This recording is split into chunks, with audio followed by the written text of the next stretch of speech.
সদস্য, বাংলাদেশ জাতীয়তাবাদী দল এবং মামলার প্রধান সমন্বয়ক বিএনপি কেন্দ্রীয় কার্যালয়। আমার পাশে আছেন আমাদের ছাত্রনেতা যে সাধারণ সম্পাদক নুরুজ্জামান জঙ্গিকে ক্রস ফায়ার দিয়ে হত্যা করছে তার বাবা ইয়াকুব বলেন, এবং আমার পাশে আরেক সদস্য আছে আমাদের এই মামলা তথ্য সমন্বয়ক অ্যাডভোকেট নুরুল ইসলাম জাহিদ, এবং আমাদের পিছনে আমাদের আরো অন্যান্য সমন্বয়ক আছে। সবাইকে আসসালামু আলাইকুম।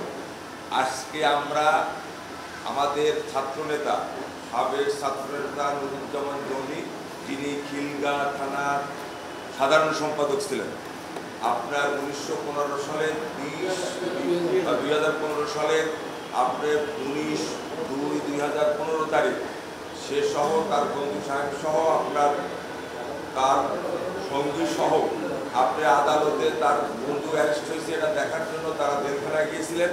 জেলখানার থেকে ওই দিন তাকে অপহরণ করা হয় এই 19/2/2015 সালে।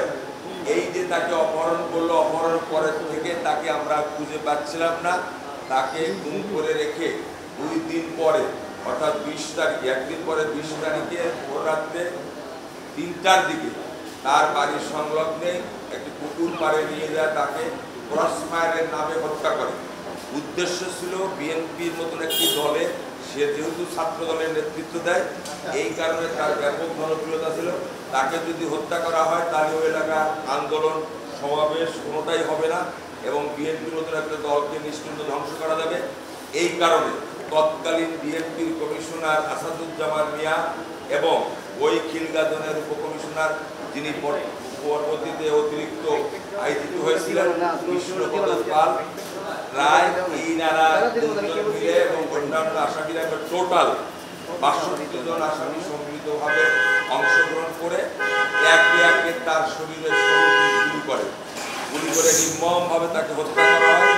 এবং এই নুরুজ্জামান জঙ্গিকে হত্যা করার পরে তার সেই সময় 7 মাসের অন্তঃসত্ত্বা তার স্ত্রী ছিলেন, তাকে সহ তার যে নির্যাতন করেছে, পরিবারের উপর যে নির্যাতন করেছে, এই মামলার অধিকার চেয়ে তৎকালীন থানায় যিনি কর্মরত ছিলেন তাদের কাছে আমরা অভিযোগ করেছিলাম এবং পরবর্তীতে বিএনপির পক্ষ থেকে আমরা এই ঢাকা মহানগরের জজ সাহেবের আদালতে আবেদন করেছিলাম।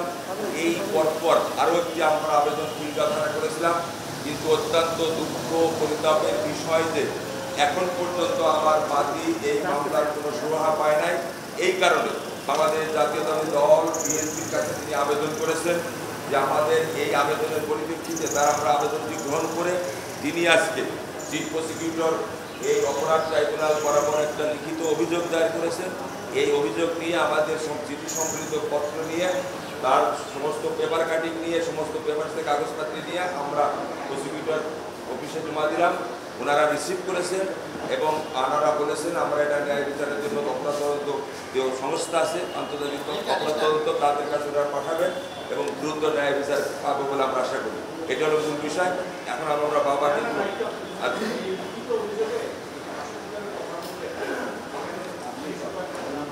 আপনার সাবেক ডিএমপি কমিশনার আসাদুজ্জামান, আপনার ওই জোনের আসাদুজ্জামান মিয়া ওই জোনেরই আবার ছিলেন উপকমিশনার, যিনি পরবর্তীতে আবার অতিরিক্ত আইজিপি হয়েছিলেন। জীবনের সব আয়োজন এখানে একসাথে।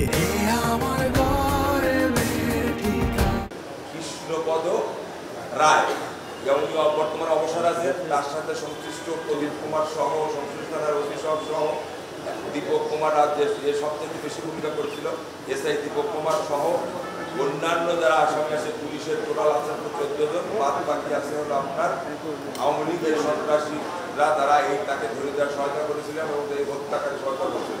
তাদের সহ আমরা 62 জনের বিরুদ্ধে এজাহারের নাম উল্লেখ করে আমরা অভিযোগ দায়ের করেছি। হ্যাঁ জি জি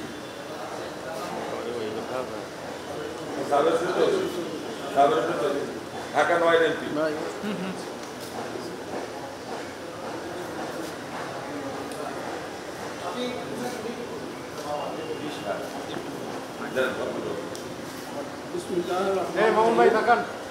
আমি সাবেক ছাত্র দলের সাধারণ সম্পাদক নুরুজ্জামান মোহাম্মদ ইয়াকুব। সামনে আমি কিছুদিন আগে মামলা করেছিলাম, মামলাটা খারিজ হয়ে গেছে। এরপরে আবার আমাদের খিলগাঁও থানায় মামলা করেছি। ওইখানে পুলিশ কর্মকর্তারা আছেন, ওনারা আসামিদের সাথে লিয়াজো মেনটেন করে আসামিদেরকে অ্যারেস্ট করছেন।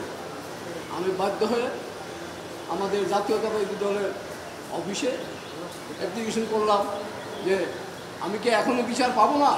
সে হায়নারা তো নেই এখনই কি আমি বিচার পাবো না? আপনারা একটা কিছু করেন আমার জন্য। আমি দরখাস্ত করলাম, তারপরে ওনারা প্রসেস করে আমাকে সহ নিয়ে এখানে আসলো। আমরা চিফ প্রসিকিউটরের বরাবর আমরা কাগজপত্র জমা দিয়ে গেলাম। আমি আশা করব আমার এই নুরুজ্জামান জনিকে একে একে এই বুকের ভিতরে 18টা গুলি করেছে। কেন করেছে, কে করেছে, আমি সবাইকে দেখতে চাই এবং উপযুক্ত শাস্তি আশা করি আমি বর্তমান সরকারের কাছে। আমি আরেকটা কথা উল্লেখ করব যে আমাদের ওই সময় 9 আসনের এমপি সাবের হোসেন সাহেব অ্যারেস্ট হইল। উনার নামে 4টা খুনের মামলা, 6 দিনের রিমান্ড সহ কী করে একদিন আগের দিন অ্যারেস্ট হইল, পরের দিন সে জামিন পায়। আমি একটা প্রশ্ন প্রধান উপদেষ্টা সাহেবকে করেছি এবং আইন উপদেষ্টাকেও করেছি। আমি এই উত্তর পাইনি যে আন্তর্জাতিক মানের লোক হইলে কি খুন করার অধিকার আছে? যদি না থাকে তাহলে এই 4টা মামলা, খুনের মামলা থাকা সত্ত্বেও, 6 দিনের রিমান্ড থাকা সত্ত্বেও পরের দিন কি করে তারা সে জামিন পায়? এটা অবশ্যই টাকার বিনিময়ে জামিন পাইছে। আপনারা এটা অবশ্যই তদন্ত করবেন। আমি আপনার করজোড় বিরোধী করছি। আমি আমার প্রথম সন্তান জনি, আমি তার মুখে বাবা ডাক শুনেছি। সে যখন মার দেয় তার স্ত্রী 7 মাসের অন্তঃসত্ত্বা ছিল। এখন আমার নাতি আমাকে প্রশ্ন করে, দাদা আমার বাবা কোথায়, আমার বাবাকে কে বেরোছে? আমি কার কথা বলবো বলেন? আমি কি উত্তর দেব? আমার নাবালক এই নাতিকে সে এখন ওই অন্য 5টা ছেলের মতো সে ফ্রিভাবে চলে না, সবসময় গুমরা হয়ে থাকে। আমি এত হাসি খুশি রাখতে চাই আমার নাতি, শুধু চিন্তা করে সবার তো বাবা আছে, আমার বাবা কোথায়?